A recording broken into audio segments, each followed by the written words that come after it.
Hello, person who is interested in weed, cannabis culture in the Americas. I am, aforementioned books, author, Caitlin Donohue. I am a Mexico City-based drug journalist who grew up in San Francisco and Portland, Oregon.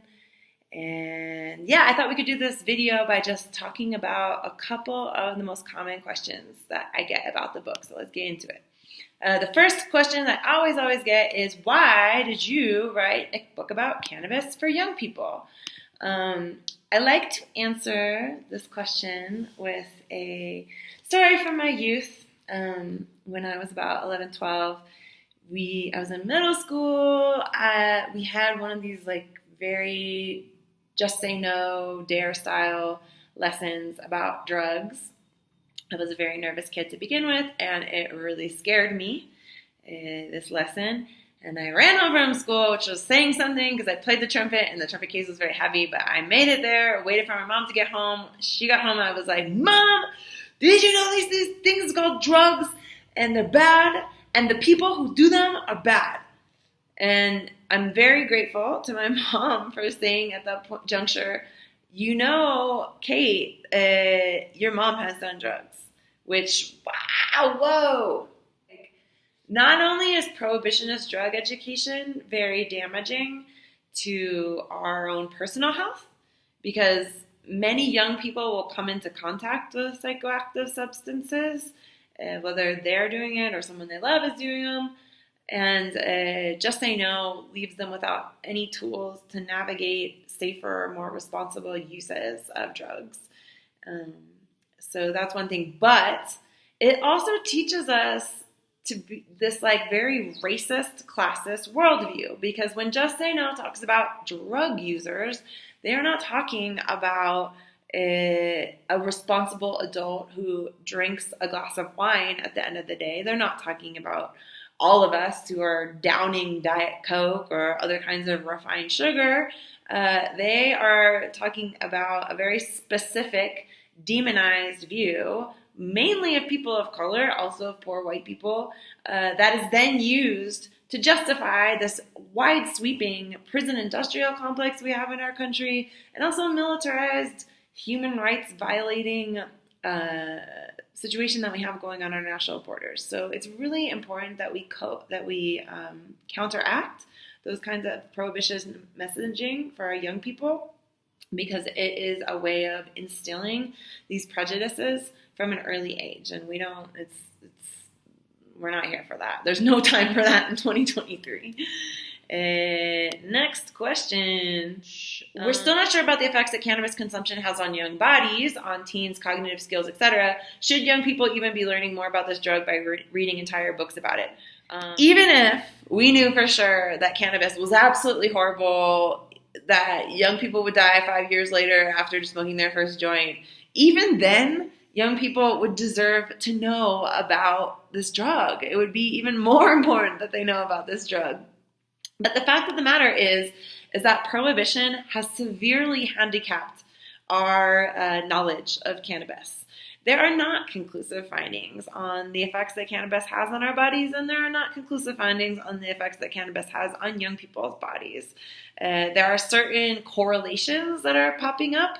For example, relationships to the degradation of cognitive systems in young people, and also the appearance of certain mental health conditions. But we don't know what's going on when we don't know what kind of correlation it is. We certainly don't know how many joints in a year is going to cause X level of cognitive decline. We don't know that stuff. So anyone who says that they know is lying to young people and to everyone in general. So the way that we can teach young people at this point to navigate their relationship with drugs is the subject of the first chapter of Weed, which is an interview with nursing professor from University of British Columbia, Emily Jenkins, who is a specialist in youth drug education, particularly cannabis.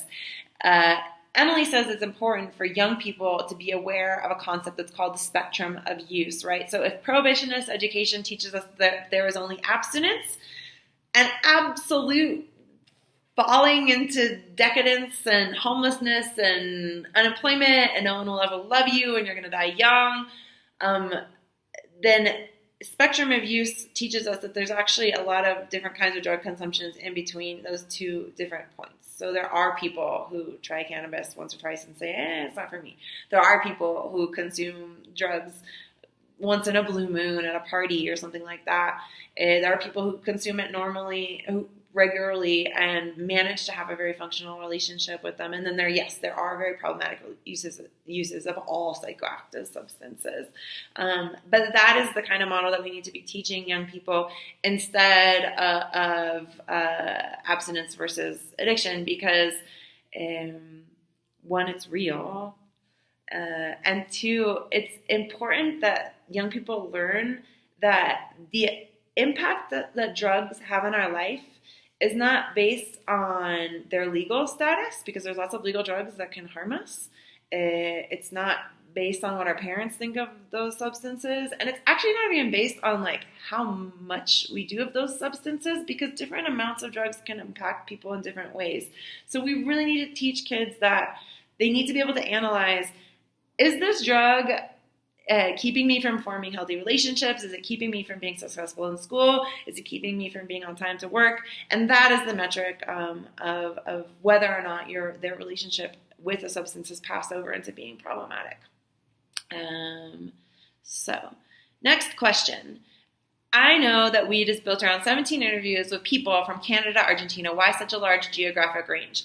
Okay, so this is my second book for young people. My first is called She Represents. It's about global women political leaders. You can also find it at Zest Learner Books. For me, it's very important to give young people an international perspective. Part of that is personal. I've been living outside the United States. I've lived in a lot of different countries around the world. I'm currently based in Mexico City, where I've been for the past 9 years. The city has taught me so much, particularly about drug economies and drugs in general. I think a lot of times growing up in the United States, our mainstream media and politicians, our educational systems don't really teach us to look beyond the borders of the United States for answers. They don't humanize people from outside the United States. That leaves us quite ignorant. And there are politicians in particular who will play on that ignorance, and assign the blame for our country's problems to people outside of our country, when they're actually not causing them, and then there's actually much more deep-seated causes for those issues within our own country. So I think by learning about the world around us, we actually can learn more about the United States. It's built around 17 interviews. So Weed, again, I'm a drug journalist. I love the form of conversation for communicating information and for teaching. And so in Weed, I interviewed 17 different people from around the hemisphere. You're going to meet a lot of very innovative, very forward-thinking, smart individuals in this book. Next question. How did you choose the people you interviewed? Great question. I chose the people I interviewed because they have an experience with one of the wide-ranging roles that cannabis plays in our society. So you're going to get everyone from a 14-year-old from Buenos Aires who is a medical marijuana patient to a auto shop worker from LA who talks about the impacts of being incarcerated as a teenager on felony cannabis charges. You're going to talk with a man, Rastafari from Jamaica, who has started the process of educating tourists about Rastafari culture, and in the context of this book, Rastafari relationship with cannabis. You're going to talk to a Mexican hemp architecture specialist who talks about planting your home, guy from Medellin who makes hemp-based boots, a cannabis chef from Chicago, and all of this is to make the point that we're talking about, this is all about the same leafy green plant. It's all the same plant. And yet, humans have managed to give it so many different contexts. So what I want kids to take from this is that there aren't bad drugs and good drugs. There are the contexts that we as human beings give to them with our consumption of them. So yeah. Next question. All right, so this is a message book. What do you want readers to take away from it? Well, I want them to take away these lessons about harm reduction, because that's what this concept of the spectrum of use comes down to, is like finding ways to be more safe and responsible with our consumption of psychoactive substances. That is like the number one thing that I want them to take away from it. I also want them to take away the fact that we are constantly learning more about cannabis. This is an area of massive growth of knowledge, and I want them to know that it is on them to continue their education, that this book, Weed, is a starting point for this conversation, but that they are going to take it from there. And it's up to them to find knowledgeable, trustworthy sources of information about this stuff, and that they should be very critical about people who say they have the absolute answer really about anything. Trust no one. Cool. And then last question, how are you planning on celebrating the book's release? If you are part of a group, like a kids group, a youth group, a parents group, a school group, a drug justice group, a community group, any of those, I hope that you can check out Weed, Cannabis Culture in the Americas. And if you are interested in having me zoom in to your group's meeting, hit me up. I'm on Instagram at Birdwatch, that's BYRD Watch, and on Twitter at Caitlin Donohue. And I would love to hear from you, hear your thoughts on the book.